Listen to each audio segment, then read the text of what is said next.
What are the fundamentals on which any true and living education should be based?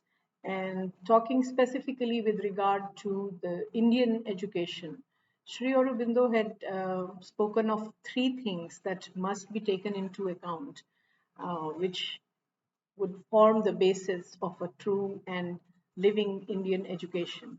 Those three things are: one, the man, the individual, in his both what he has in common with other individuals and also what is unique about him. The second thing is the nation or people to which he belongs and how to enter into a right relation with the life, mind, and soul of the people or the nation. And thirdly, the universal humanity, how both the individual and the nation enter into a right relation with the life of the larger humanity. So these three things, let's take a quick look at how Indian thought looks at all these three things. To begin with, what is a man or an individual? Now, in India, we have always understood that the individual is first and foremost a soul, a portion of the divinity, a spark of the divinity that has enwrapped itself in mind, life, and body, which is again unique to each individual. And this, in that sense, the individual is a conscious manifestation of the in nature of the universal self, the universal spirit, the divine.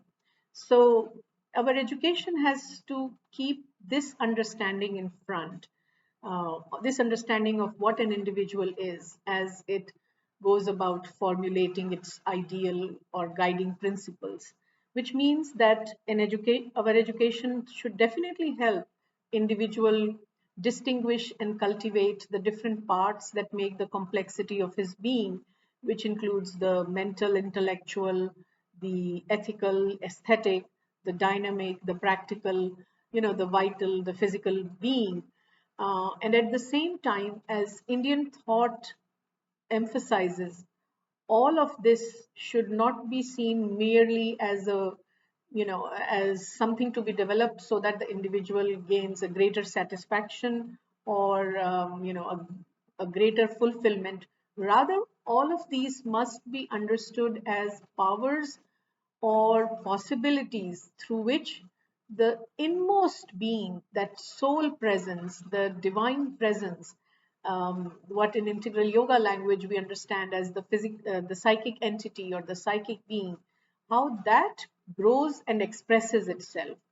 Because that shifts the way in which we would go about figuring out our curricular decisions, our pedagogical approaches, and even our assessment approaches.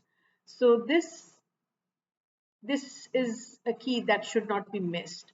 And also because if we miss this part, we ignore something that again is very fundamental in Indian thought, which is that life experiences, including the educational experiences, should facilitate the individual to come to a greater and greater harmony within.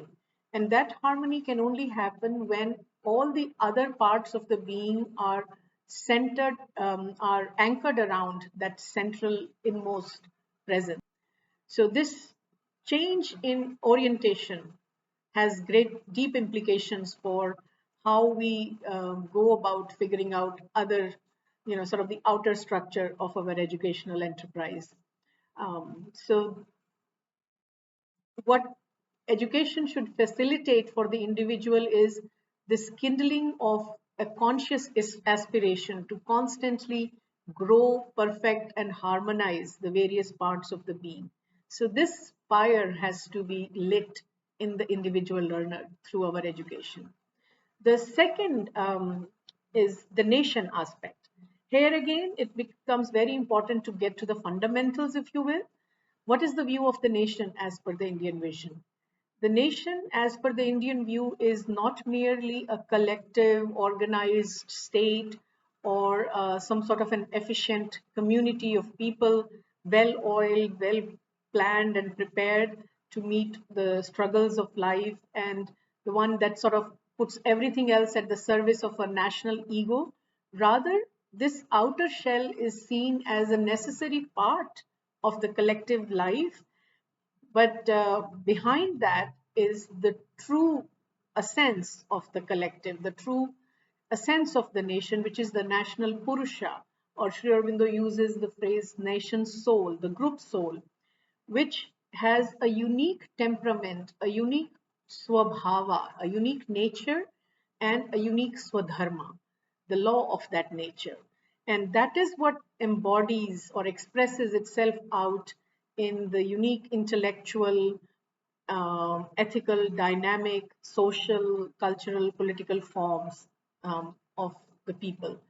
Each nation in this view becomes a unique Shakti, something that has a very distinct group soul with a particular temperament and that inner genius, which actually determines the role that the nation must play in the world, in the larger collective of nations.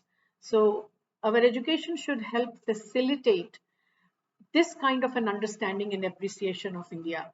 It is much deeper and truer than sort of like a narrow, somewhat chauvinistic brand of nationalism, which often stops at providing very sketchy idea of a bit of the glorious past without linking it with present and future.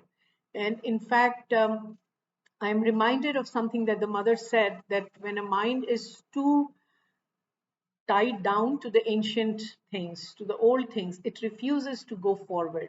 So while the study of the past has its importance, it should not come in the way of work that is needed to be done for the future. So this is what Indian education should help facilitate, our youth to ask this question: what is my role or obligation towards helping my nation rise up to her true potential, to her true genius, so that it can fulfill her true purpose in the world? This is much, much more than an outwardly oriented, what Sri Aurobindo calls as a sensationalist, vitalistic activism, which ends up giving a boost to sort of a national or collective ego in the name of cultural pride or national pride. This kind of inner search actually encourages the learner to constantly seek for the truth of one's being and the truth of one's nation. Finally, coming to the third, the humanity. Here again, we have to keep in front our ancient vision, which looks at humanity or human race as a much larger form or field in which the universal self, the universal spirit or divine, has manifested itself, and which is always evolving and walk, moving towards its true purpose through and behind the collective life and mind of this larger collective, this larger human race.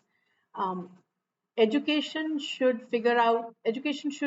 help the learners appreciate this truth of the group soul, or the human soul, the underlying spirit that is there behind the collective humanity, which is constantly evolving and advancing through all the outer struggles, the outer events, the outer phenomenon, outer conflicts, and the outer collaborative efforts that humanity works through, uh, with this final aim of higher, finding the divinity in the collective life of humanity, which involves a deeper oneness, a true inner oneness of the humanity.